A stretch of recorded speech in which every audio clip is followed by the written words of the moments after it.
오늘은 특정 종목 하나가 아니라 한 투자자의 재산 절반이 통째로 들어가 있는 자리를 말씀드리려고 합니다. 지난 1년 코스피는 거의 쉬지 않고 달렸습니다. 많은 분들이 반도체와 로봇, AI에 올라타 환호하는 사이에 말이죠. 그런데 이 상승장에서 유독 소외된 바닥에 깔려있던 섹터가 하나 있습니다. 바로 증권주. 그 중에서도 시가총액이 작은 중소형 증권주입니다. 안녕하세요. 원픽 리포트 부티풀 구독자 여러분들, 송민석입니다. 오늘 들고 온 관점의 주인공은 서준식 교수님입니다. 한 가치 투자자가 왜 자신의 절반을 중소형 증권주 한 분야에 몰아넣었는지 그 논리를 처음부터 쉽게 풀어드리겠습니다. 영상 뒤로 갈수록 핵심이 나오니까 끝까지 시청해주세요.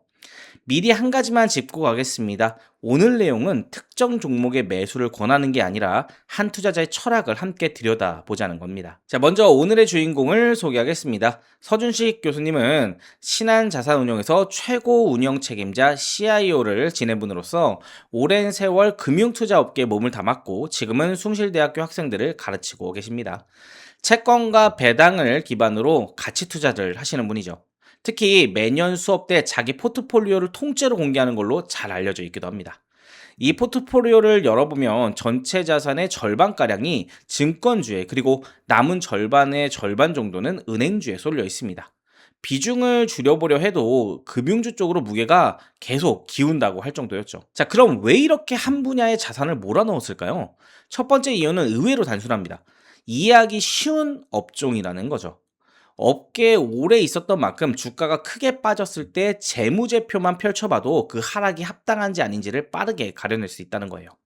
모르는 곳에는 큰 돈을 넣기 마련이지만 손바닥처럼 아는 곳이라면 남들이 무서워서 던질 때 오히려 주울 수가 있는 거죠. 두 번째 이유가 핵심입니다. 교수님은 금융업을 모든 산업의 혈관에 비유합니다. 반도체든 자동차든 조선이든 우리 경제라는 몸을 이루는 산업들이죠. 이 몸에 피를 돌게 하는 혈관이 바로 금융업이라고 하는 거죠. 어느 한 부위에 근육이 붙어 혈류가 늘면 그 피는 결국 혈관을 타고 흐릅니다. 즉, 어떤 산업이 잘 되든 그 과실의 일부가 금융업으로 흘러 들어온다는 거죠. 그래서 금융업의 실적은 전체 산업 평균을 닮아가되 거기에 플러스 알파가 붙습니다. 시장 전체가 크는 한 평균 이상은 챙길 수 있다는 자신감이 여기서 나오는 거죠. 자, 그럼 왜 하필 지금이고 왜 중소형이냐? 여기서 흥미로운 포인트가 나오는데 바로 숨은 자산입니다. 규모가 크지 않은 일부 증권사가 한국거래소 지분을 일부 들고 있는 경우가 있는데요. 교수님은 한국거래소 전체 가치를 약 30에서 40조 원 정도로 본다고 합니다.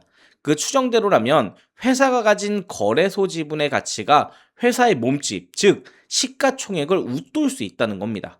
다만 여기서 분명히 짚고 가겠습니다. 한국거래소는 상장되어 있지 않기 때문에 시장에서 매겨진 가격이 없습니다. 그래서 30조에서 40조라는 숫자는 확정된 가치가 아니라 교수님의 추정이자 잠재 가치입니다. 실제로 그 값이 실현될지는 또 다른 문제이기는 해요. 문제는 시장이 아직 이걸 제대로 안 쳐준다는 겁니다. 미래에셋이나 한국투자 같은 대형 증권주는 최근 가격이 꽤 올라 어느 정도 대접을 받기 시작했어요. 반면 중소형 증권주는 여전히 제값을 못 받고 한참 아래로 거래가 되고 있습니다. 그게 교수님의 시각인 거죠. 싸고 숨은 자산이 있고 아직 시장의 시선 밖에 있고 가치 투자자가 가장 좋아하는 삼박자가 맞아떨어지는 그런 자리라는 거죠. 자, 여기에 정책이라는 바람도 불고 있습니다. 지난 1년 증시를 끌어올린 출발점은 사실 반도체가 아니라 정부의 증시 정상화 노력이었습니다. 상법 개정, 그리고 배당소득 분리과세 같은 이런 카드들이 시장에 불이 붙게 된 거죠.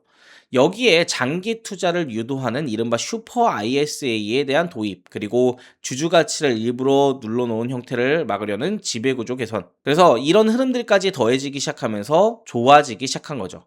이런 제도들이 자리를 잡으면 가장 먼저 재평가될 후보가 바로 저평가된 금융주라고 하는 겁니다. 자, 그런데 서준식 교수님의 진짜 무기는 종목 선택이 아니라 운영 규율에 있습니다.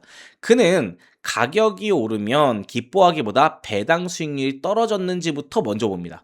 예를 들면 1만 원에 사서 1천 원 배당, 즉 10% 배당을 받던 주식이 2만 원이 되면 배당 수익률이 5%로 내려가게 되죠.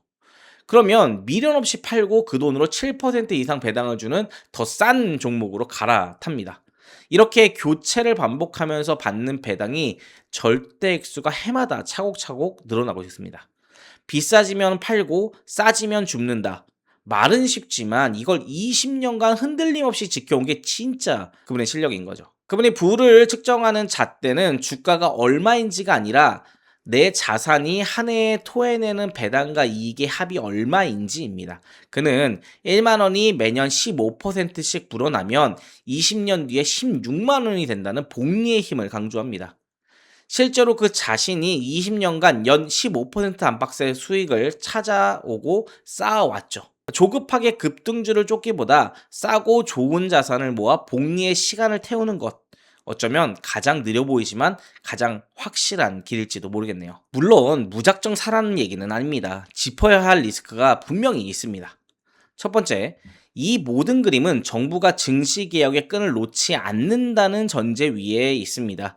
주가가 오른 것에 취해 개혁을 멈추는 순간 재평가 신호로의 첫 단추가 풀려버리게 되죠. 두 번째는 증권주는 시장 분위기에 민감하게 변동성이 평균보다 큽니다. 오를 때는 빠르게 오르지만 빠질 때 그만큼 매섭게 빠지기도 해요. 그리고 늘 강조하지만 과거의 수익률이 미래의 수익을 보장해주지는 않습니다. 오늘 내용도 특정 종목을 사라는 권유가 아니라 한 투자자의 철학을 함께 들여본 것인데요. 최종 판단과 책임은 늘 본인에게 있다는 점 꼭 인지해 두시기 바랍니다. 자, 정리해 보겠습니다. 서준식 교수님이 말하는 증권주의 매력은 단순히 싼 주식이 아닙니다. 모든 산업의 성장에 빨대를 꽂는 구조, 장부에 다 드러나지 않은 숨은 자산, 그리고 정책이라는 순풍, 이 세 가지가 겹치는 자리에 중소형 증권주가 서 있는 겁니다. 중요한 건 오늘 당장의 주가가 아니라 10년, 20년 뒤 내 배당과 이익이 얼마나 자라 있느냐입니다.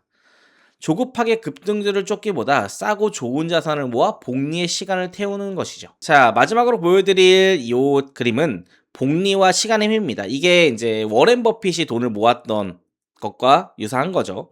이렇게 점점점 만 원이었던 정말 작은 돈일 수도 있는 이 돈이 시간이 지나 16만 원이 될 수 있는, 그래서 이 15%라는 연의 15%를 20년간 챙길 수 있다면 정말 어마어마한 수치로 자라날 수 있게 되고, 이 16만 원은 시간이 지나 훨씬 더 큰 수익을 빠르게 올라갈 수 있는 거죠. 그래서 워렌 버핏처럼 우리 교수님께서는 은행주를 가지고 진행을 했다라고 보시면 되겠습니다. 복리의 힘 절대 무시할 수 없겠죠. 오늘 영상은 여기까지입니다. 지금까지 원픽 리포트 송민석이었습니다. 감사합니다.